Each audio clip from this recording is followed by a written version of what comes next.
our first true bottle release. We're super stoked, we're super excited. Draft beer all over South Florida, but this is the first of many bottle releases and a good future, hopefully. One of our first, I guess, big beers, that culinary influence beers that kind of put us on the scene, so it's exciting that that's our first bottle release to get out there.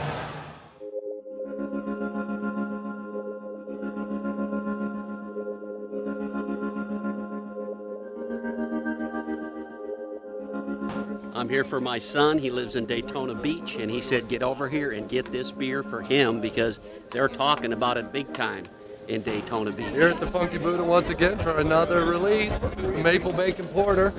You know, rub some bacon on it. Can't wait. They're doing good things. We're expanding what most people that aren't into beer, getting into beer, and it's a good first step into that long hallway that is beer.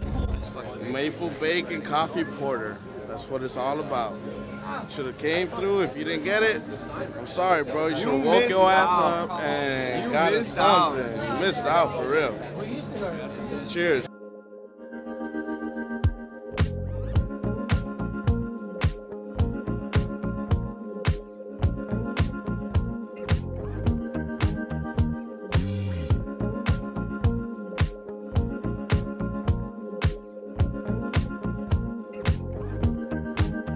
I think that's the initial thing.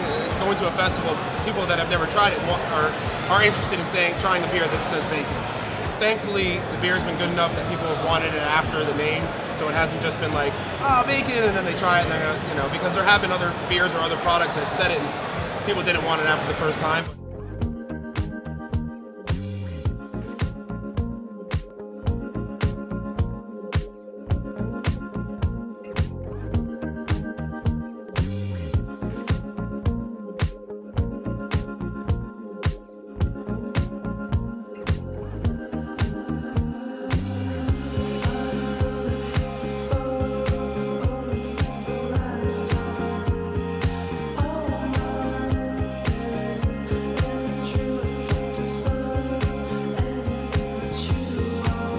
I showed up at 11.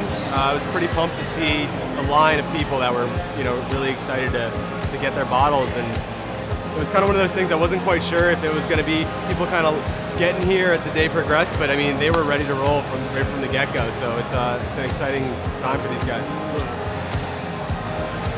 So when I started about 4.5 years ago, and people didn't really even know what craft beer was in South Florida. There were a few breweries that were kind of standing out, starting to get the word out. Dogfish Head, as they mentioned, Magic Hat, Shipyard, Pumpkinhead was a big one that people had kind of seeked out and started going towards. So it's kind of interesting to see how it's evolved. Now people actually seek out and congregate at these breweries that are now here. The thing that's really interesting about Funky Buddha is that even before they were the brew pub over in Boca, they were just Funky Buddha Lounge, and I remember that they were one of the first accounts in South Florida to really embrace Dogfish Head and 90 Minute in particular, and at that time that was just kind of unheard of. Nobody really even knew what it was. The goal at the beginning was to just brew beer, and then it was okay, and then another thing, then another thing, another thing. I think maybe now, maybe more than ever, we have other goals as far as getting beer out to other places or doing other things, but I don't think we had any big expectations at the beginning of saying, like, we want to have a brewery, we want to do this, we want to be in all of Florida. Where we feel like we're kind of changing the culture down here. It started with the change with, you know, the Dogfish and stuff like that, but now... And you see it up in Tampa, you see it with Cigar City for years, and they've been doing it. They paved the way for Florida, for sure. Yeah, and now you have, again, because of like Cigar City and St. Somewhere, Tequesta, there's just, you know, before that it was just them three. Now there's a lot of people coming in, a lot of good breweries. So it's fun to be a part of the kind of the change. Where I don't think we're going to be Colorado next year, but you know, we are maybe in 10 years. We're getting there, and that's kind of it's cool to be at least part of that.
Bye.